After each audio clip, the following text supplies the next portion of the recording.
From Cali to Tally, it's time to wake up. WarChant.com is your ultimate Seminole sports source, and this is Wake Up War Chant. Now here's WarChant.com's Aslan Hudjavandi and Corey Clark.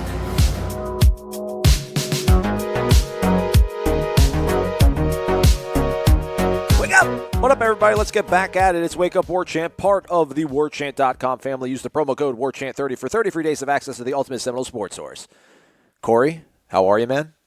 That was impressive, man. That was very fast. Woo. Sound like one of those guys at the end of a car commercial. Right. 0% APR, pretty nice on Friday. Right, exactly. I'm good, buddy. I'm good. I hope you had a good weekend. I trust that you did. Yeah.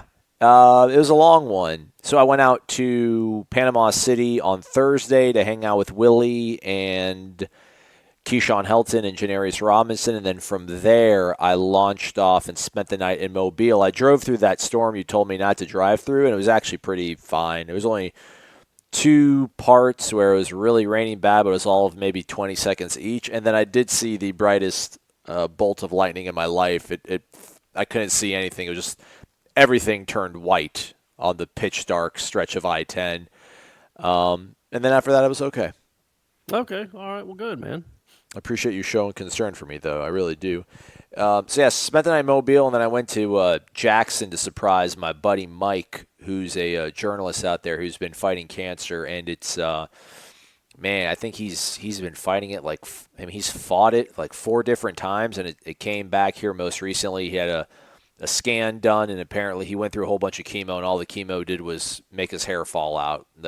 All the spots were still there. He's got one on his pancreas, so it's not the most encouraging news. So he's leaving Jackson. He left Jackson to go back up to Philadelphia, Pennsylvania, where he's from, to continue the fight. So they had a going-away party for him. And all of us who used to do sports in Jackson, like in the last 5 years that he's been there, we all decided to surprise him, and he's a pretty gruff guy. He's from Philly. He's got that toughness in him, and he got a little bit choked up. It was cool, man. I was glad I was able to make a shout out to you, Gene, Ira, my bosses, for allowing me to skip out of town. It's the first time I went back to Mississippi ever since I left too, and I had a mini panic attack driving back in there. But it was awesome, man. It was super cool to be able to see him and be part of that, man. It was a good weekend. Was it a surprise party? No, it was a going away party that he knew was going on for him, obviously, with everybody that lives in Jackson and works with him now. But there was about 5 of us that flew in or drove up, and he definitely wasn't expecting that. It was cool. We definitely surprised him. It was awesome, man. It was cool. Well, yeah, that's good. I mean, obviously, it's awful what he's going through, but that's really neat. I'm sure that was a neat moment for him. Yeah. So, wasn't able to watch a lot of FSU athletics, namely baseball. Willie and the players really didn't say much, and if they did, you've already probably read it on WarChant.com, thanks to the workhorse that is Ira Schofel. Did you do anything this weekend, Corey, or you just let Ira do everything? I mean, I wrote a wide receiver story. Okay, that was you. He just posted it. Okay, I'm sorry. I apologize. He did just post it, yeah, but you make the mistake all the posters do. That's what Ira tries to do. See, the problem is, for the people that don't know how the flow of information on War Chant works, is like I like to write at night, late. Well, Ira ain't about that life. So Ira feels the need, rightly, to edit my stories before I publish them. So he'll edit them, and he'll read them in the morning, usually when I'm asleep. So that's how that works. That's why he posts a lot of my stories, because I don't give them to him until late at night when he's already sleeping. Yeah. Okay, that's why it happens. So instead of rehashing that stuff and trying to squeeze water out of a stone, what are we going to talk about today? Well, what we're going to talk about a little bit of recruiting. I should actually get back to Michael Langston and let him know I'll holler in like 45 minutes, which is what I'm typing to him. That's why I'm talking like this. But Gene Williams, founder and administrator of WarChant.com, had this good idea about, some off-season chit-chat to do here on the show as well as on the message boards. I'm trying to pin down an interview subject. Corey, I'm not having any luck. I've emailed people. I've texted people. No one has gotten back to me. But I am trying. So we probably will at least have a Renegade Express at some point this week just to have another show. Okay. But we're going to have a lot to talk about here, obviously, because you and Gene are undertaking this endeavor of ranking or classifying perhaps to some degree on some basic metric or rubric the best recruiting classes in Florida State football history, which is an extremely big undertaking. How did you go about deciding? How did you go about eating the elephant? One bite at a time, or how do you figure it out? Yeah, what happened was guys from the '95 class, which I think it was like Corey Simon, even Randy Moss chimed in. I think Peter Work was chiming in. We're going up against maybe Travis Johnson and Bryant McFadden's guys from the 2000 class arguing about which class was better. And as they did that, I don't know if it was Ira's idea or mine. I really don't. We'll go ahead and say Ira, but wouldn't it be cool to like which one was the actual best? Not of though he wanted to write a story about that little argument, and I'm like, well, why don't we write a story about just the best that there's ever been in school history, and see where those two rank. Now they both rank high, but I'm not sure if I'm not sure where they rank in the top 5 or if they made the top 5. I think that's what we're going to do is just a top 5 of, there's been 50 of them or 80 of them. How long have they been playing football? We're going to do a top 5.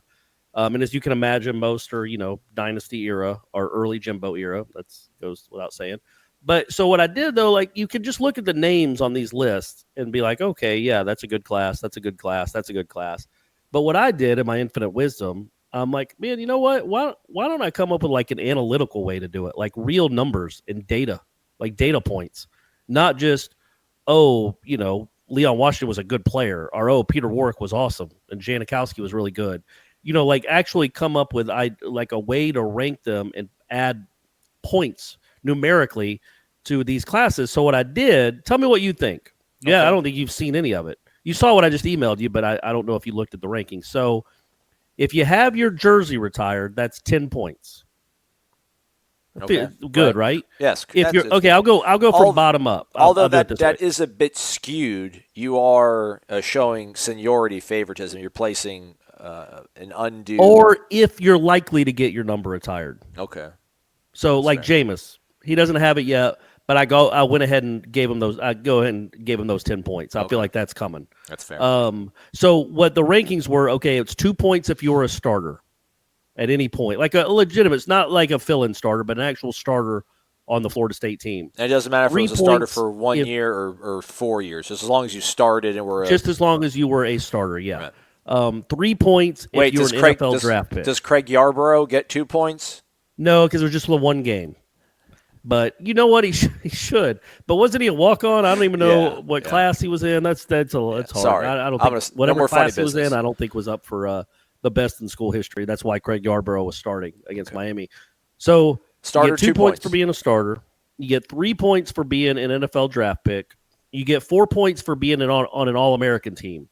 Like not consensus All-American, but if you were like on the ESPN second team, or the AP second team, or the UPI second, whatever, even if it's just 1 or 2 list, or even if it's just second team, I gave you 4 points for having an All-American type season, like a Lawrence Dawsey or Leroy Butler.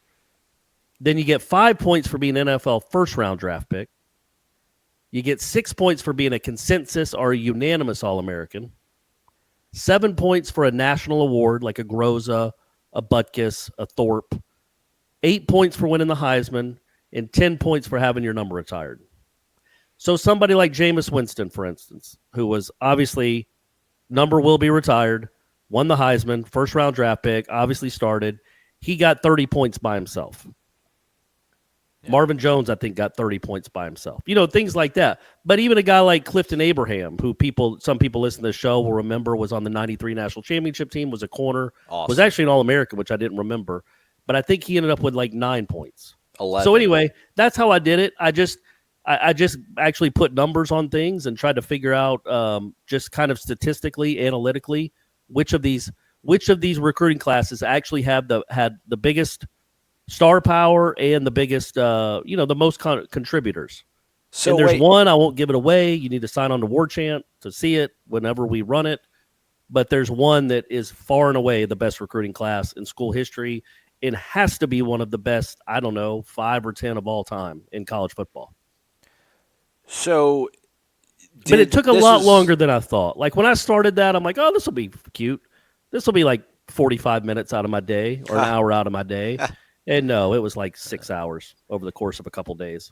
So I'm pretty sure it was Ira's idea to kind of run with this. So did Gene do his version of this as well, or he was just telling like, yeah, that was a good idea, Ira, do it, Corey? So what we did was, and then we'll talk about baseball. I know we don't want to get too much into this. These are decades old recruiting classes, but what we were going to do is I was going to have a list of 5 or 10. Gene was going to have a list of 5 or 10 and our reasoning why, and then we were going to decide which ones worked.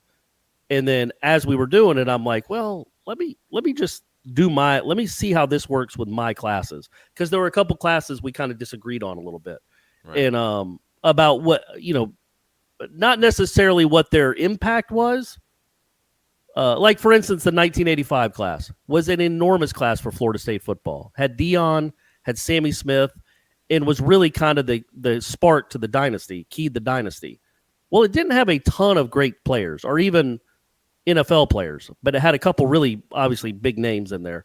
So when I started using the formula to all these that's when I started using the formula to all these classes, and I sent it to Gene. He's like, oh, no, that looks good. That looks fine. So and Ira's idea was to add the retired numbers. For instance, Jamal Reynolds, because Charlie Ward wasn't drafted at all. By my first model, somebody like Jamal Reynolds had more points than Charlie Ward. Right. And that didn't seem right. So once you throw in the retired jerseys, then all of a sudden Charlie Ward's where he needs to be with a lot of points. But anyway, so it's just something, you know what? You hear me talking, your eyes might already glazed over. I get it. It's recruiting. We're talking about recruiting in late April, not even this recruiting class. But it's, it's the off season, folks. We got 4 months of this. Wait till wait. This is the best of the bunch. Wait till the ideas we start having around June or July. Oh, yeah. We're going to really be scraping the bottom of the barrel. Was there any thought about making the Heisman the highest point value, making that worth 10 and making the retired number 8, seeing as the Heisman's a more rare achievement? I mean, it's, 6 of one, you know what I mean? 6 of one, half dozen of the other. Okay. No, but it was just me, really. It was just me, like coming up with like the point value. So that was kind of arbitrary which one went. I think more, though, like Peter Warwick. Like, who do you think really – or Marvin Jones, like, would you say those guys were less valuable than Chris Winkie? You know what I mean? Like, right. It's just defensive guys aren't going to win the Heisman. Marvin Jones was awesome. T-Buck was awesome. So, yeah, no, there wasn't, but it's only like a 2-point difference. So that really didn't sway one way or the other where recruiting classes were ranked. It was all kind of spread out pretty evenly. Like the number 1 class is pretty obvious, and then same 2 through 5, really. I noticed some guys on these classes obviously didn't end their career at Florida State or even get their career off to a start at Florida State. For example, a guy like Bill Gramatica. But sure. Bill Gramatica, I mean, should you not get some points? Because he did play at Florida State for a couple of games until Janikowski took over. Yeah.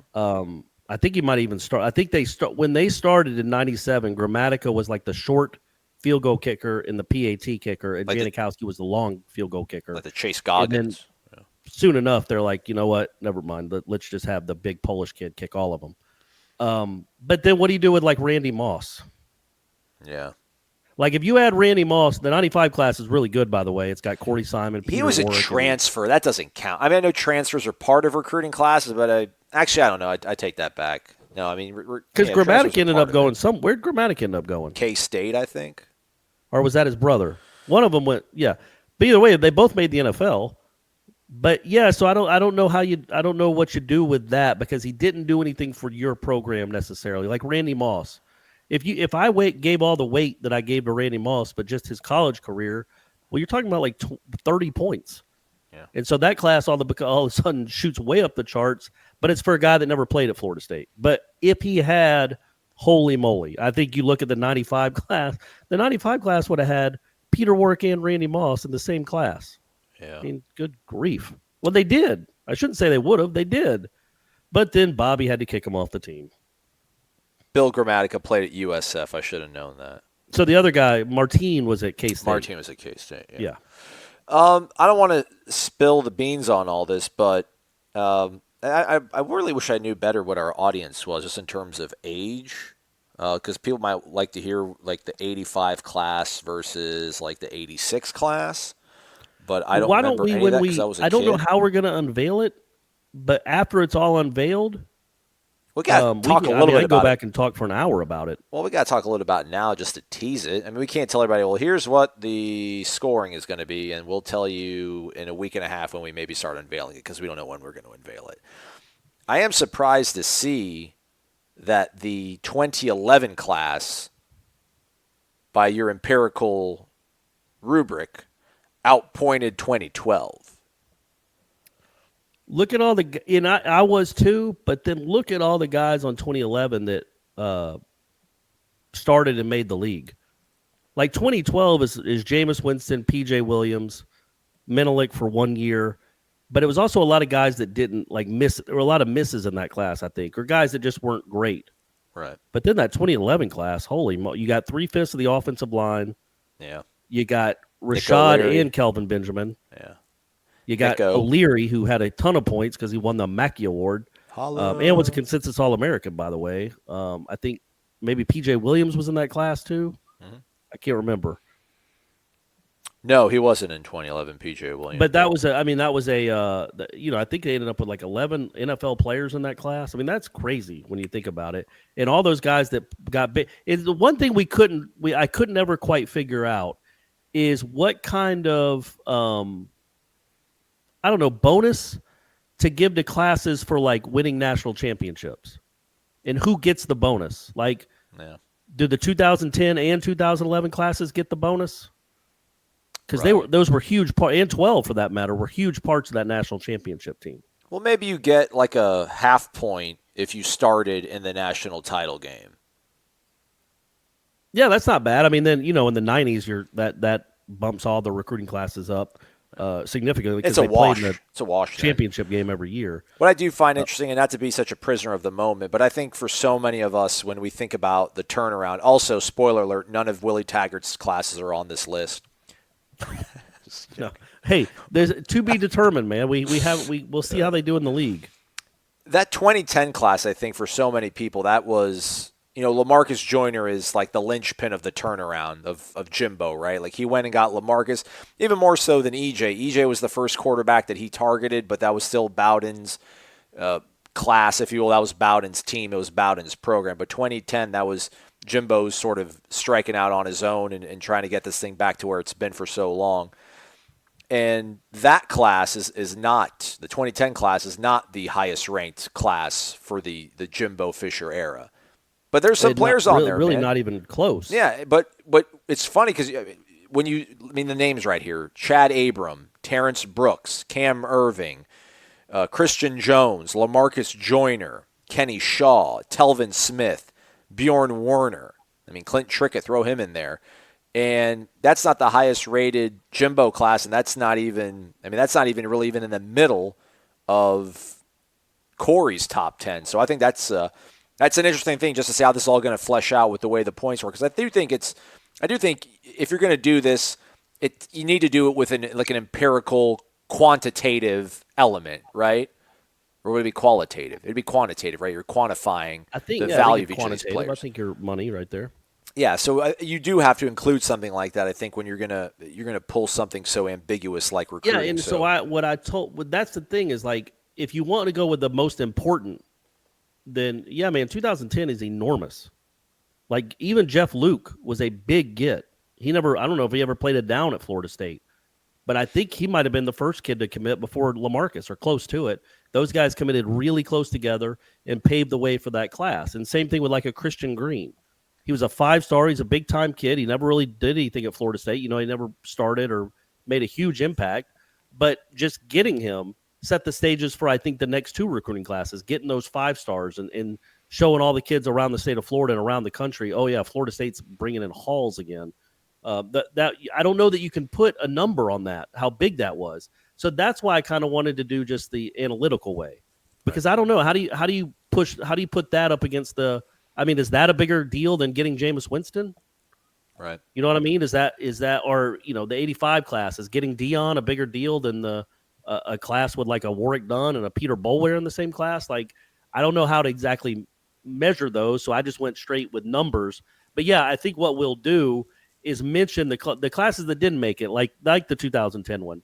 Mention, look, if we're doing most important, most valuable to a resurgence, 2010 is right there because you do have Joyner and Telvin Smith alone are huge deals. Bjorn Werner too. I mean, those are big time players that all came in together.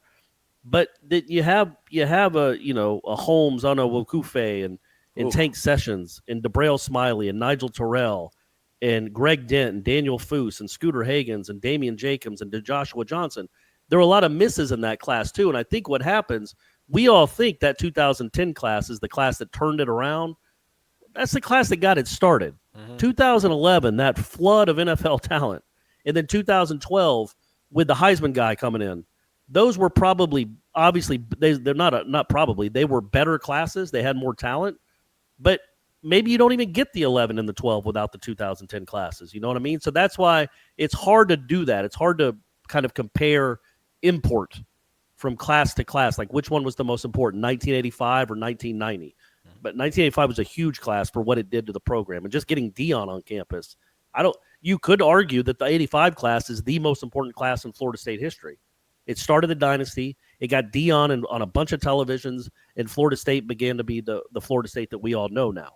But when you look at the class by the numbers, man, it doesn't stack up to some of the great ones that came later. Well, you just gave it away. I was going to say, but will it be ranked number one? You'll find out soon enough once we begin the countdown. No, it won't. Yeah. No, not 1985. It will not. But it was a big one. It was a good one. It was also a big recruiting weekend this past weekend that was 2 4-star defensive players committed to Willie Taggart and Florida State. We'll have Michael Langston on later here at the end of the show between what we're going to talk about now and just Thrones'in It Out There. Then we'll have our recruiting wrap with Michael Langston. Again, 2 4-star recruits signed with, or committed rather, verbally committed to Willie Taggart and the Noles. How about Game of Thrones, though? Did you watch it? Of course I did. But are we doing that now? Are we doing Thrones'in It Out There now? I'm so distracted. All I want to talk about is that show. I can't wait to get done with this show so I can go and read the AV Club and everybody else that does wrap-ups of the show. Right. Well, why don't we do baseball real quick, and then we'll end it with Game of Thrones'in It Out There. Thrones'in It Out There. I don't want to do baseball real quick. I didn't get to watch a lot of it, but obviously things are still rolling in the right direction for the Noles. They've won their second. I don't know, second straight's a weird thing to say, but here they're stacking together series wins. After sweeping Clemson, they take 2 of 3 against Virginia up in Charlottesville. They moved to a doubleheader on Friday, so they played Thursday and then 2 games on Friday. They've had Saturday and Sunday off. They'll be back at it tomorrow and Wednesday against Stetson, back at Dick Hauser. But to beat Virginia, 2 games out of 3 to get to nail down the series, Friday, and then in game 1 of the doubleheader Friday. Things are moving in the right direction, man. I think Drew Parrish wasn't Drew Parrish against Clemson on Friday night, but he figured out a way to make it work, and the offense exploded. And then I don't know how C.J. Van Eyck did, but just the fact that they're scoring runs, they're getting pretty good starting pitching 2 weeks in a row, things obviously trending in the right direction for Mike Martin and the Florida State Seminole baseball program. Yeah, Parrish and Van Eyck were both good again. Good to really good again. Okay. And again, you're talking about 2 guys that, 2 weekends ago, both had ERAs around 5. One was over 6 and one was around 5. And now they put, I don't know, probably 30 innings together the last 2 weekends and given up just a handful of runs. Really, that's, we said it at the time, like the reason that it was so hard to figure out how this team was going to turn it around is because they didn't do anything well necessarily. Well, when we started the season, we thought, okay, well, the one thing we know they have is really good front line starting pitching. Mm-hmm. And that did not bear itself out at all. But now you were reminded these last 2 weekends, and again, they're not over great teams. We get it. There aren't a ton of great teams in college baseball. But you're reminded, oh, yeah, man, when those guys pitch well, Florida State can legitimately beat anyone. Like those guys should be great to dominant college pitchers. They have that kind of stuff, and they've proven that in the past. So you hope that now, okay, they got 2 in a row now, both of them. 2 really good starts in a row out of both of them. So that's a positive, a really big positive. because that's what I wondered. If those guys don't turn it around, it just doesn't matter. There's just nothing they can be done. But you knew those guys had a ceiling that was pretty high, and they weren't even close to it. Well, now they're starting to look like the guys we thought, and they're starting to look like the preseason All-Americans they were. And now you're thinking, okay, well, now you're going into every weekend where you have an edge in starting pitching, which was supposed to be the case all year and hadn't been. But now it looks like you do have it. So that's a real positive, and that's what you take away from these last 2 weekends is those two dudes looking like they're supposed to. Now, they still committed 9 errors. They had 5 errors in one game. Still won it, though, Those had I think. 3 on the weekend. That makes you kind of cringe a little bit. Like it's pretty remarkable. They only gave up whatever they gave up 4 runs on that in that game, the game 1 on Saturday. They gave up 4 runs and committed 5 errors. I mean, that's pretty good stuff. Pitchers showing that they can pitch around the mistakes because they got a lot of them. That needs to change. But overall, I know the second game on Saturday they didn't hit well at all, but they did hit pretty well the first 2 games. But as we've said, that we they're going to score runs because they walk a lot and they get hit a lot. They're gonna average 5-6 runs a game, whatever. They had to get better pitching, had to. And while the fielding still is lackluster to awful, at least now they're pitching well. And so you build on that. I think they're 12-9 in the ACC now. All of a sudden they're at 25 wins, I think, or close to it, 24, 25 wins. And they got some very winnable series coming up. They do. Wake Forest. Just going on hey man, Virginia's not Virginia. They have a winning record in the ACC, but this isn't the Virginia we've known for a while now. Number 2, number 3 in the country type Virginia. But man, that just going on the road and winning a road series is a big deal. And now they've done it twice. They did it at Notre Dame too. And when you think about where this program was, so they lost 2 out of 3 at home to Boston College, including losing 8-0. Then they go and get waxed by Miami, 2 out of 3. And then they lose to Florida because they lose to Florida. And they lost 13 out of 20 games, which I don't know that Mike Martin's ever had a stretch like that. To then come back and do what they've done. Well, they've won 5. They're 5-1 in their last 6, all ACC games. Good for them, man. I hope they have found something. And with Parrish and Van Eyck, if they can, their offense is capable, not great, but it's capable. Their fielding's not good. But if they can get that kind of pitching and Connor Grady continues to be Connor Grady, I don't know if they'll end up moving him to the Sunday role because Drohan just can't throw strikes. He's been pretty good, but he just can't throw strikes. He walked 5 more in that game too. If you look at a rotation that is Parrish and Van Eyck as we know them, and Connor Grady, well, okay, man, now you're cooking with gas a little bit. That's something to get behind. That's a pretty nice little 1-2-3. Definitely. However, there is no middle relief, though. I mean, I don't need no middle relief, Aslan. They don't if they go 8 innings or 7 innings. Just have them go all 8 innings, no matter what. Don't care about pitch counts. Let's play like it's 1982. I'm all about it, but nobody else is. I mean, people freak out when you send a pitcher back out there after they've thrown 100 pitches. Like they think after a long rain delay. Well, that's neither here nor there. But I mean, people think it's like malpractice. That's old stuff. Well, people think it's malpractice if you send a pitcher out there after he's already thrown 100 pitches. It's like, well, man. Yes, I don't agree with that. I think there's you got to be cognizant of things. I wouldn't, 120, 125. Well, now you're getting into bad territory. But yeah, 100. That's there's nothing wrong with that, and that's why I wonder actually about Connor Grady because they like that kid so much, and he's been so good for them. I wonder if they'd rather him be a guy that can pitch 2 days in a weekend for a couple innings each. Yeah. Or just save him for 1 day. Because if you could pitch him on Sunday. I mean, he was great against Florida in that start. You could pitch him on Sunday and make him your game 3 guy. Well, then you don't have him at all for the first 2 games. Yeah. And you might really need him because you do kind of struggle there a little bit in middle relief. But my man J.C. Flowers hit another home run. Yep. Got another save. Yep. That's my dog, man. I do wonder if – so they got Stetson Tuesday, Wednesday. Wake Forest comes to town Friday. Normal 3-game set. Then they're going to have the whole week following off, and then Pitt comes to town first weekend in May.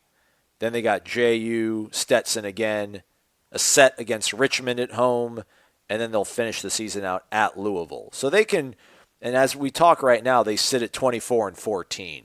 You would think they are going to win Tuesday and Wednesday, 26. and 14, and then they got, again, Wake, Pitt, Richmond, then you get JU, Stetson again. So 40 wins is definitely in reach. That's a huge deal considering where they were. And I did screw up, by the way. Corey sort of corrected me without correcting me explicitly. But, yeah, they played on Thursday. Friday got rained out, so they moved it to a doubleheader Saturday. Hey, but seriously, man, I know there's a lot of hosts, other guys you could work with. How cool of it was me to not correct you.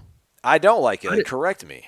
Because if you say something, I don't want to jump. I don't want to be like, hey. Plus, you were on a roll. You were just kind of mentioning it. It'd have been weird to cut you off just because it doesn't matter. Who cares if it's Friday or Saturday? It does. But I made sure to mention it just to let the other listeners know, guys, I got you. Very daft move on. Aslan might not know, but I know it was played on Saturday. The only thing I have to add to that and the overall sort of big picture for the baseball team, I think, is Reese Albert obviously coming back is a big deal. Yep. Robbie Martin returning to Ribby Martin. Elijah Cabell, I think, is actually starting to make contact with the ball again, which is a good thing too. So, as bright of a future or as big of a sort of deal it's going to be for the frontline starting pitching to emerge and to maybe see if Connor Grady can either. I do think that you mentioned. I do think having Connor Grady to clean up after Drew or CJ if they can't make it one night is more valuable than having him be the third starter, especially when you're going to start playing in a regional where you're going to have to play, 3 games in 2 days or all that sort of crazy stuff starts happening. It's probably got more value there. But the offense still has to produce. I think the pitching's been bad. The offense has been bad. To your point, nothing has been promising or you can't hang your hat on anything. But, the way they lose to Florida or Connor Grady threw a great game like that, that's extremely disheartening when you get blanked at home by Boston College. That's not pitching. The offense needs to find its way, and the bats are starting to warm up. Max Salvatore's been freaking great the entire season. Drew's starting to find a bit of a groove at the plate. But if Reese can stay healthy, stays in the lineup, and if Robbie Martin can kind of get out of that little funk he had, that's a really good offensive team, I think. I mean, especially with J.C. Flowers emerging as some sort of like quasi power hitter. Like he's like that guy from Louisville. Was that Brendan McKay guy who was the pitcher and also was a hell of a batter? Things look a lot more encouraging at this point. Where I'm talking when we had our little powwow with Gene and Ira a week and a half ago or so. I'm like, all right, so should we just count on me hanging out the softball complex during regionals since Florida State's not going to be in one? And now it's like, well, hey, they'll be playing. They'll be playing in late May and June, most likely. So I'm stoked. Let's do this. Let's get it. One last ride. # one last ride. Right, Corey? And, we still, it's too early, obviously, to say for sure. It's not. They're back. But, we don't want to be too reactionary the other way like we were when they were 7-13 in 20 games. But, again, you see that it's there. Like, we didn't even know this was possible. Like, it looked like, how are this team going to manage to win one game in any of these series? And now they've won 5 and lost 1. They're 5-1 in the last 6 games. So it's good to know that that's there. And if they keep getting, obviously, pitching like that, yeah, man, they should be in a regional. They could be a 1 seed in a regional. I don't think they can get to be a national seed. And it's dumb to even mention that because it's 2 weekends. Yeah, that's ridiculous. But it's 2 good weekends. And it's, again, and the thing is, and I'm sure I sound like Leonard Hamilton, like when he says, I'm most excited. We haven't even come close to reaching our potential yet. Right. By the way, Leonard says that all year. Like even I wasn't at the Murray State game, but I bet even after the Murray State game, he might have said that. And it's like, well, then unless you're hoisting the trophy, cutting down the net, you can never say. And you know what excites me the most is we reached our potential. We finally did it. He says that all year. But anyway, they still committed 9 errors in a series that they won. They won a game 6-4 and committed 5 errors. They struck out 11 times in one of the games. Like there's still things that they can get a lot better at. But the fact that they maybe hopefully feel good about themselves again and have figured out a way to win. And they got 5 games this week, which isn't ideal for a pitching staff.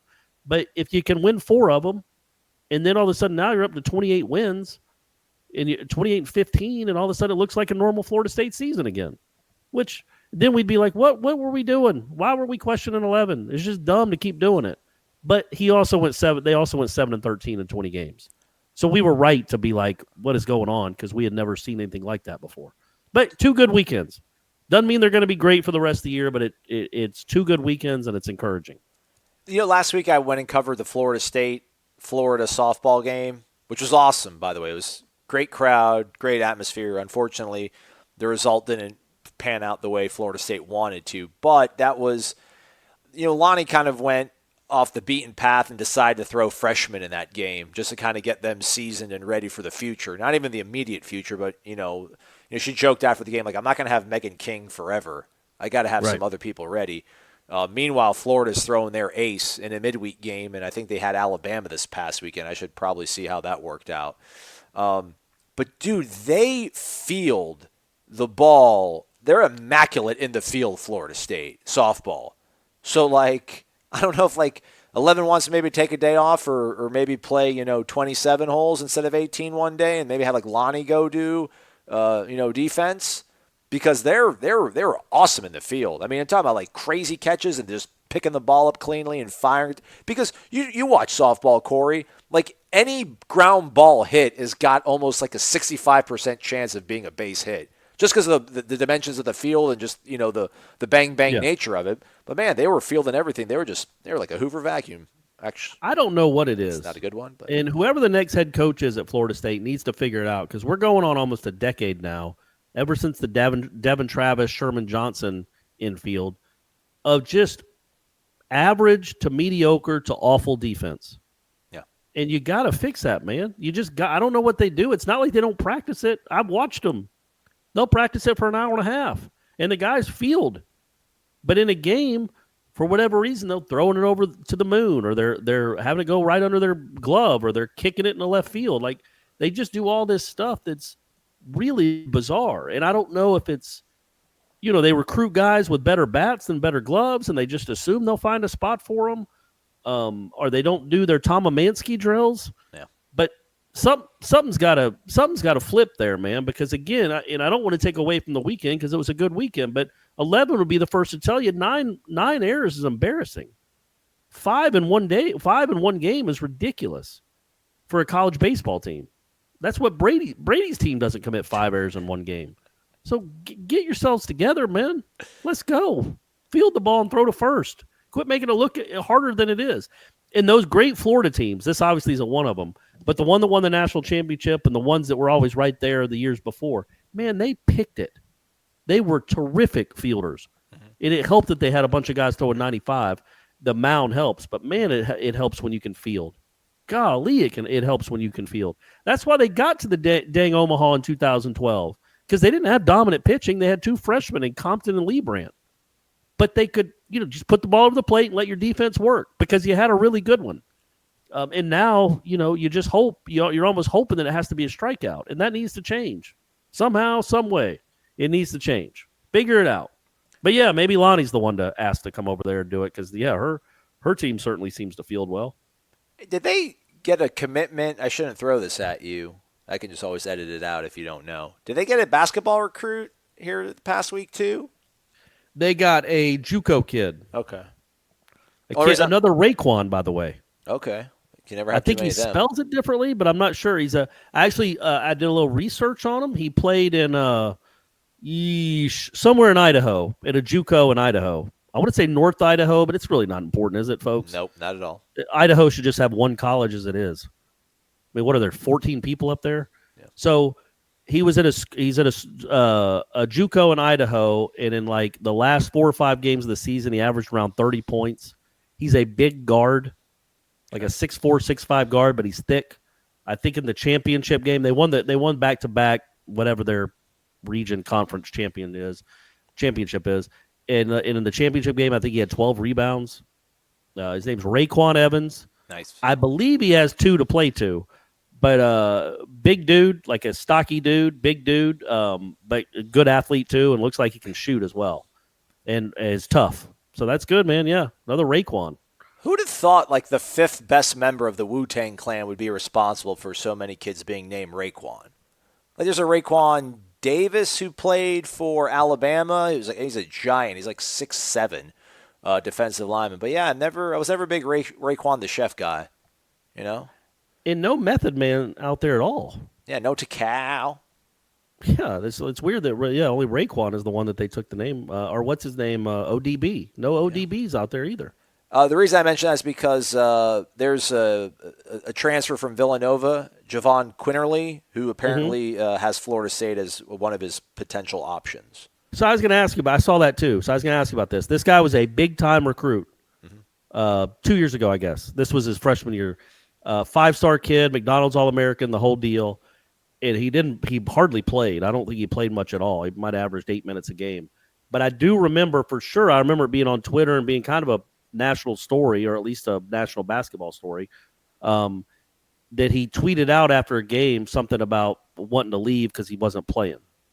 Something to that effect. I'm not getting that story right exactly, but it was something. He made it very obvious publicly on a social media platform that he was upset that he wasn't playing.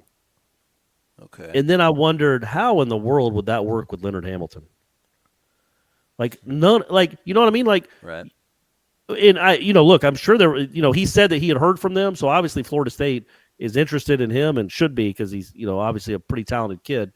But think about what they've had the last 2 years with last 3 years with the bench mob, and guys being so excited to play 8 minutes a game and being at least publicly very okay with their roles.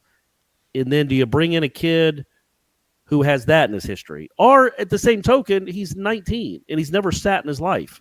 So I get that too. Like, I get him being frustrated.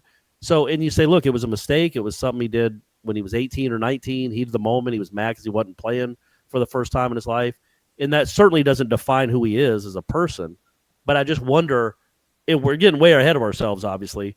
But if that were to happen, like, what that conversation would be like. Like, hey, man, by the way, if you ever go to Twitter to complain about playing time, you'll be running stadium steps until you can't breathe anymore.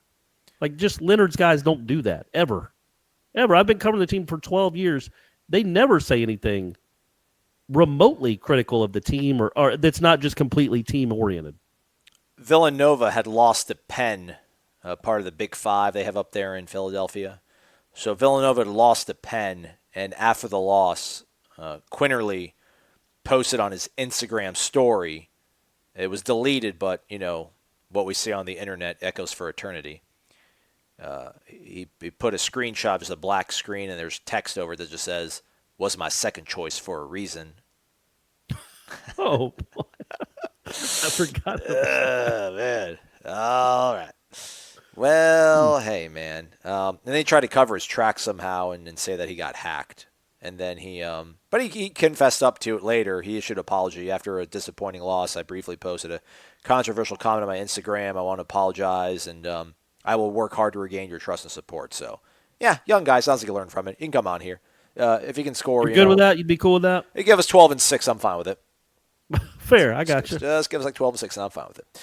All right, man. Do you want to Thrones'in It Out There, or should we wait for people to be able to watch it more? I mean, I know it's the day after. If we're giving them a sport, they can. How about when are you going to talk to Langston though? Right? Yeah, I'll tack that onto the end of the show, or should I put it here and then we can? I think you should put it here and then tell people if they hang on. All right. Then there's going to be a Thrones'in It Out There for the 11 people that are all about that. All right, we'll stick around, hang tight. We're going to talk to Michael Langston about recruiting, and then we're going to Thrones'in It Out There and talk about the greatest TV show ever. You're listening to Wake Up War Chant, all Noles, every day. Now back to Corey and Aslan. Welcome back, folks. As advertised, Michael Langston, recruiting analyst for WarChant.com, joining us here on the show. It's a late one for Michael because I don't know how to plan things, so we'll just get right to it. Michael, 2 4-star recruits committed to Willie and the Noles over the weekend.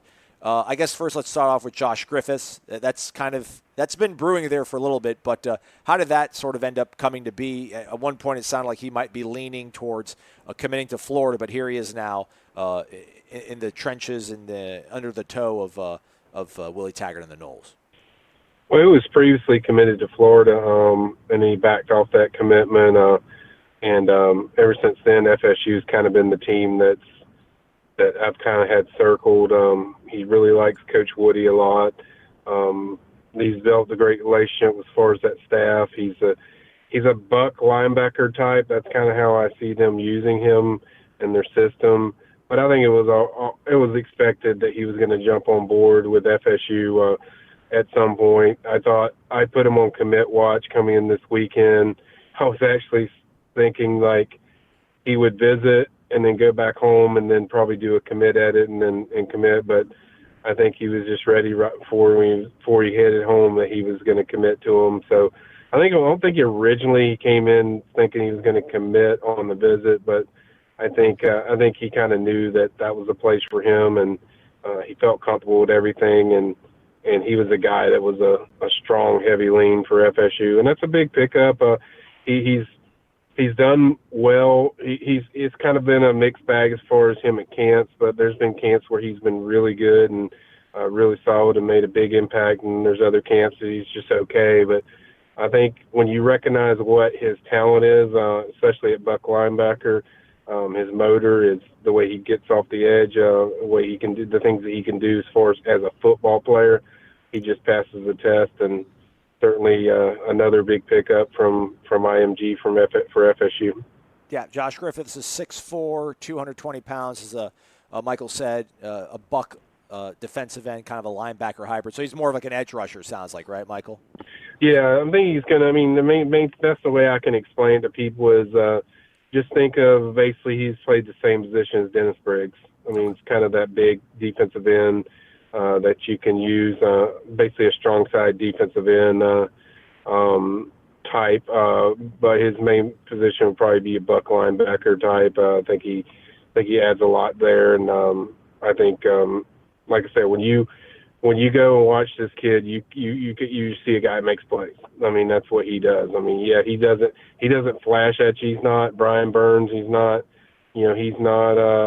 other guys that are flash ends that just or terror off the edge, but he's a guy that adds a lot to that buck position as far as being able to tackle, read things, get off the blocks fairly well, and he's got a motor that's just nonstop. So I think right now Rivals has him as 3-star. I think most places, I believe composite 4-star, but I think eventually be a 4-star, but I think he's still a really solid pickup for them and a good fit for the defense they're going to run.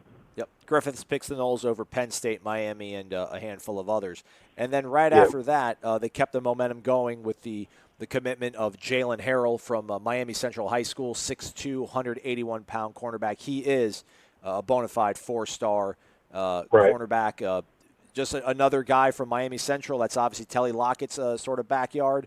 What's Florida State getting a guy like him? Yeah, he's been a guy that we did an update on him probably about 3 weeks ago. He visited during the week and was blown away, and I could tell just when I talked to him then that FSU was kind of the heavy favorite. Of course, everyone gets scared because the following week he took a visit to Clemson because that was another team he was seriously considering. So everyone looks at Clemson like Freddy Krueger, and whoever goes to Clemson, you're not going to get them.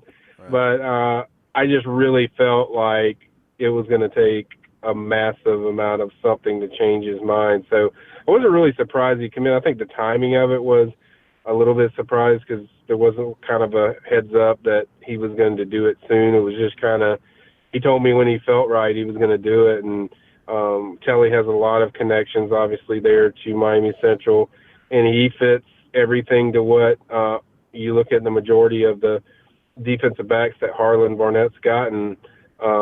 He wants the bigger corners that aren't afraid to come up there and stick you and not afraid to have a lot of length and have a lot of range. And this kid certainly fits that category. He's a very good defensive back. It's a very, very good pickup. He's very good as a ball hawking safety or corner. You can play him at corner or safety. I think FSU likes him at corner right now, but just a guy that can do a lot of things at a high level. And I think his biggest thing is he's a physical corner that has got very good hands as far as, making plays, getting them past the windows, causing fumbles, causing a lot of problems with, his size and speed and athletic ability. But to get a guy, again, to keep that momentum going in Miami and South Florida, we got that question a lot, like, how are they going to do in South Florida? I think already we're seeing, them doing pretty well. They they look pretty good for Jalen Knighton, running back. He's out of South Florida, so it seems like they're recruiting South Florida, and certainly helps when you have a connection as much as Telly, and to get a kid like that, to get the momentum going into the summer when they have big summer events and the season coming up. I think that's certainly a big lift and a big jolt for FSU to add a guy with that kind of immense talent that fits. I talked to you about that a lot, Aslan. Getting guys, not just 4 stars or 5 stars. It's about getting guys that are talented but also fit what you want to do. And this guy fits it perfectly what FSU wants to do. Grew up a fan of FSU, so that's kind of how I felt comfortable just after we talked when he visited that, FSU was going to be the choice. A lot of Miami fans thought it was going to be them, but I really didn't get that sense. I think the FSU visit, the way he talked about the FSU visit was just on another level. And so this was not a surprise to me who he picked. I think the only surprise was just the timing of the commitment, but certainly, big news for FSU. Josh Griffiths and Jalen Harrell commits number 8 and 9 for the class of 2020. Florida State now up to 9 commitments, and they come in at number 11 currently on the team rankings on Rivals.com. For more and the current, up-to-date, everything you need to know about recruiting, check out Michael Langston's work over on the Premium Recruiting Board on WarChant.com. Michael, thanks for your time, man. I appreciate it. You got it, bud. All right, folks, we're going to come back after this. We're just going to throw a couple things out there and talk about that right after this here on Wake Up War Chant. You're listening to Wake Up War Chant, low-carb beer for the Seminole soul. Back to Aslan and Corey. Welcome back. Thank you, Michael. Corey's back. Let's Thrones It Out There. Yeah.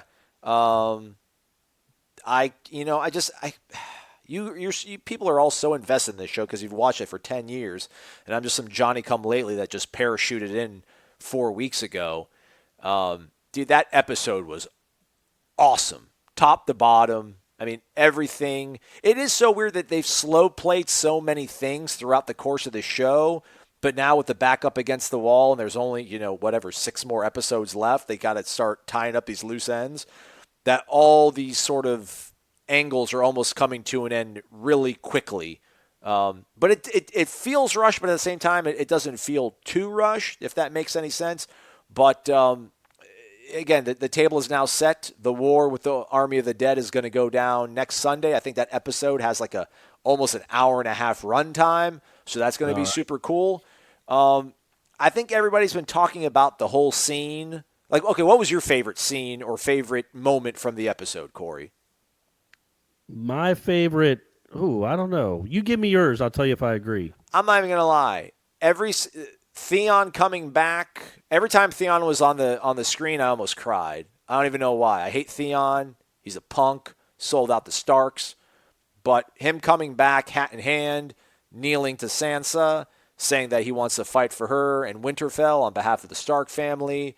And then her reaction got into my feels. And then now we finally find out why Bran is why he's so weird, and also his importance to the overall story. And it also gives us some clarity into what the Night King actually wants, right? Their whole thing was like, okay, this guy is some zombie leader, and he's got this whole army of dead, but like, what do they want? What's their end game? And we know it's, they want to, to have the long night or what have you. But Bran being the three-eyed raven, obviously, not obviously, but if you watch the show, you obviously know that. But he controls kind of like the hard drive of humanity. Like, he knows everything that's ever happened, so he has the memories of everybody. So if he's killed, then, history is erased. Then everybody's dead practically. So the Night King is going to target Bran. Bran's like, they're trying to hide all the women and children in the crypts to be safe. And they're like, we'll put you down there. And he's like, no, I need to be out there front and center to lure in the Night King. And they're like, no, that's way too dangerous. And he's like, well, I'll just hang out by the Godswood tree. And then they're like, well, someone needs to be by you. And then Theon's like, I'll do it. I took the castle from you. Now let me help you defend it. Hit me, man. Yeah, man, that was tough. The thing with Theon, though, is like, just because, it was like a 2-season arc where he was just that dude's whipping boy. Oh, it was terrible. And I can't look at him the same anymore. Like, that's all I see is that weakling that was getting tortured. Yeah. And, just he was submissive. Like, he had literally no balls. And it's hard to see him as anything but that. Like that was such a part of his character for so long. That's really it's hard to even remember what he was like before that happened.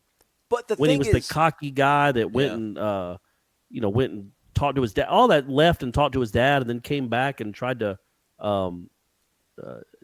take Winterfell. Like that's not the guy that I don't barely remember that guy. That's the guy from those middle years is what I remember now. So it's hard to like him. Like I get what he did, but it's hard to feel any joy when I see that dude. Yeah, I'm trying to think of like what football player you just remember like the bad stretch. Not even if they like went off on a high note, but just like Dante Culpepper. Like no one remembers Dante Culpepper 2002 cover of Madden, right? Everyone remembers Dante Culpepper bouncing around from like 6 different teams in the last 4 years of his career. Right. But he's done a lot to sort of begin the cycle of redemption, although I guess he's kind of almost ruined it too. He helped save Sansa from Ramsay, when he threw her over the castle. So he did that. But wasn't he the reason that Ramsay was alive and doing things to people anyway? Well, no, he got caught. I mean, by taking Winterfell, Roose Bolton sent his bastard to take Winterfell back. They took Winterfell back because they told the Ironborn to give up and they'd let them all go back home, and they wanted to get back home. But he ends up killing all of them and flaying them. So that really wasn't Theon's fault, really. But no, I mean, Theon didn't really enable Ramsay to do anything that crazy. When his sister tried to come save him, he just punked out and was like, "My name's Reek. I don't know who Theon is. I'm Reek." That was kind of a punk move. But after that, he helped save Sansa. He did turn his back on his sister again. It was a coward. Remember, he jumped into the water when his uncle came back. That's what I'm saying, man. It's hard. But he did ultimately come back and save his sister. But he saved his sister last episode. So yeah, he always has to go back and rectify his wrongs. But it's like, man, it's still hard to forget the stuff he did in the first place. It is. But I don't know, for some reason, just the way that like Sansa reacted, I'm like, oh, she's accepting of him. She's my queen. Then I have to be accepting of it as well because she is my queen. Daenerys can beat it. It's the beginning of the end for her. All the wheels are in motion for her to become a So is she going to end up being a villain? I think so. I think most people think they're going to lose the war next weekend. I think they'll win it, but I think she's almost going to like, hey, my army won it. My dragons won it. Good luck. The rest of you losers, I'm taking over the rest of the world. I'm coming for you when I'm done too. And if you don't bend your knee, but if she loses those 2 dragons, right, and most of her army, or at least a good portion of her army in this war, then maybe she doesn't have the power that's true. Has now, so it will be easier. But I also think that what's his name, Jon Snow, might be like, hey, I don't want to be the king. Right. I want you to be the king, and I'll just go live my life.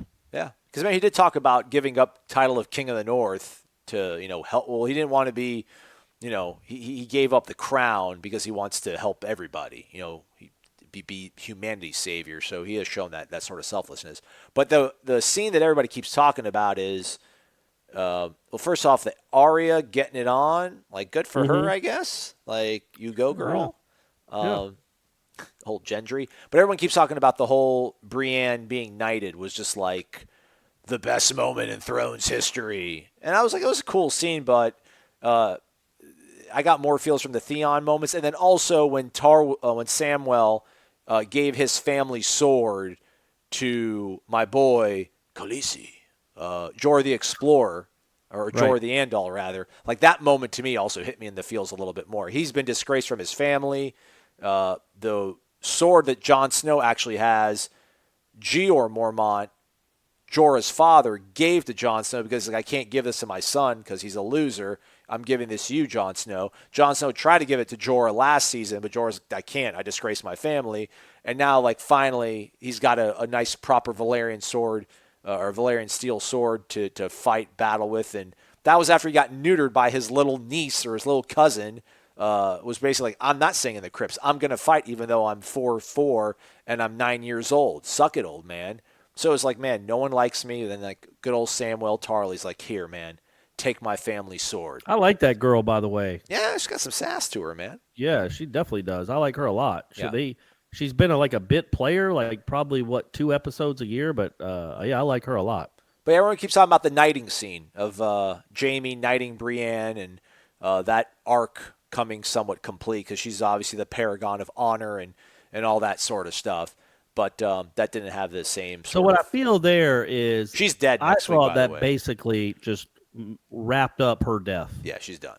Like she's definitely going to die, but she gets to die at night. Yeah, and hopefully she doesn't become one of them.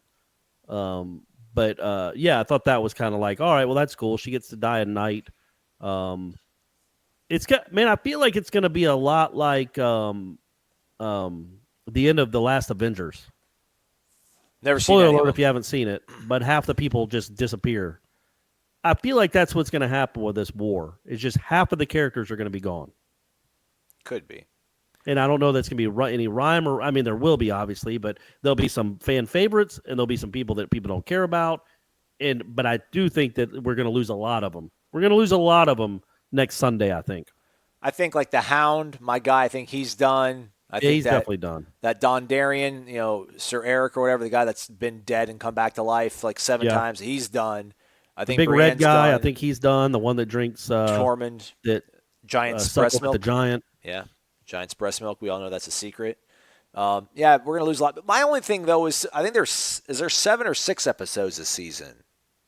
I thought there were 6. 6. Okay, so there's 2 in the book. So like they can't lose next week then, because after next week there's only 3 episodes left, and I feel like they have to like clean up the Cersei angle, obviously, and then like someone has to take the throne, I would think, from Cersei, and then there has to be like a fallout from that, and then that's like the final resolution we're left with. Like I don't think it's just gonna be like Cersei gets killed, and Dany and Jon live happily ever, and they take over the throne. I think like that also wouldn't be Game of Thronesian. Yeah. Man, I think Game of Thronesian is either they do lose the war or Cersei ends up in control. No way. They I can't mean, I don't think that would happen, but I bet that's what he would write.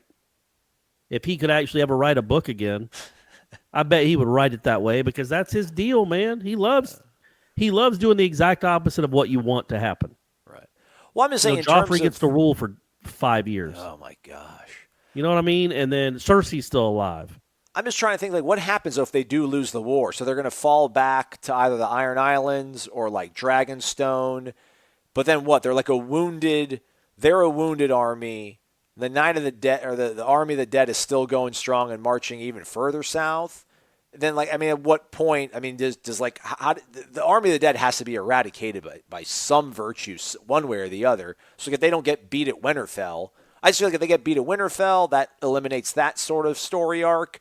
And then everything just becomes all about the Iron Throne. Because I don't think they can run both of those things concurrently for the next, 4.5 hours or 5 hours of runtime they have left of this show. That would just, I feel that would be rushed. But then again, what do I know? I've only been watching this show for like a month now. All I want to see at the end of one of these Games of Thrones episodes, besides, what's coming up next week, is outtakes. No, it would ruin it. It would ruin it. How funny would that be, I've seen an outtake of like Jon Snow walking with Daenerys and he trips over himself, and it's like, I don't know. Oh, really? Yeah. Like they're in their serious scene with the swords and they just bust out laughing? Yeah. All right, Michael Langston, I need to get that put into the show here. One last thing, actually I want to take it back. I don't think the Hound's going to die because the Hound's got to fight his brother, the Mountain. Yeah, well, I think he's going to die at the hands of his brother. Right. So I don't think... yeah, you're right. I don't think he'll die in the war. I think he's got to meet up with what is it, the Mountain? Yeah. Isn't that his brother's name? For that version of the Mountain? Gregor Clegane. Yeah, he's Sandor Clegane. I feel like, man, they need that scientist guy on their side to kill these White Walkers. Oh, Qyburn? Ooh. See, that's what I think has to happen. Is none of those people in King's Landing understand the magnitude of what's actually coming. Right. So Cersei needs to actually see what she's dealing with. Like, so well, yeah, I don't think they're going to win the war, but I think they're going to scatter enough that some of them survive.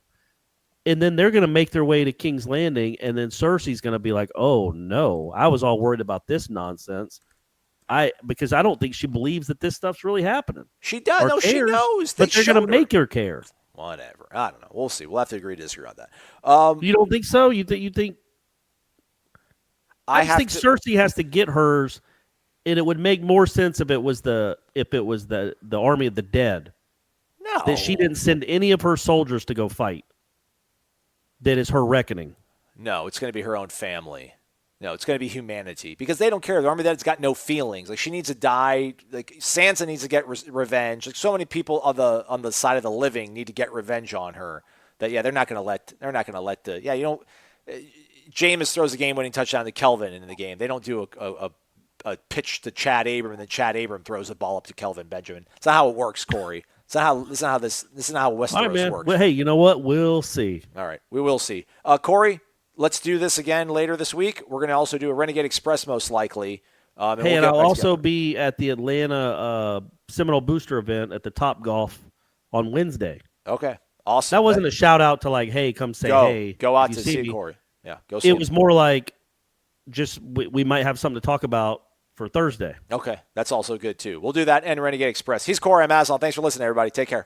WarChant.com is the ultimate inside source for FSU football and recruiting. And now you can get in on the action for free for an entire month. WarChant.com is offering a risk-free 30-day trial subscription. Get full access to the #1 website covering the Seminoles just by entering the promo code WarChant30. That's WarChant30. Sign up and get in on the world's most active FSU message boards. Receive breaking news, stories from our award-winning staff, plus get exclusive interviews and videos. Just enter the promo code WarChant30. WarChant.com, your ultimate Seminole sports source.